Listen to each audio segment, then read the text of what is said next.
শুক্রবার রাত 10টা রাজধানীর কালশী ফ্লাইওভারে প্রাইভেট কার ও মোটরসাইকেলের মধ্যে ঘটে মুখোমুখি সংঘর্ষ।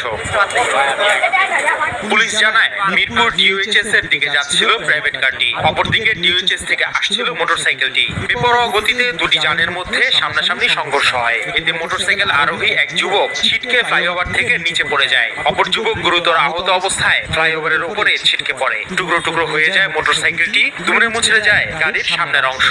প্রাইভেট কারটা আপনার কালশী মোড় থেকে ডিওএইচএস যাচ্ছিল, আর মোটরসাইকেলটা ডিওএইচএস এর দিক থেকে কালশী মোড়ের দিক যাচ্ছিল। পরে এইখানে এই দুর্ঘটনাটা ঘটে। মোটরসাইকেলে 2 জন ছিল, ড্রাইভার সহ, আর গাড়িতে ড্রাইভার সহ 3 জন ছিল। তা মোটরসাইকেলের একজন এই ফ্লাইওভার থেকে নিচে পড়ে যায়, আর একজন উপরেই ছিল।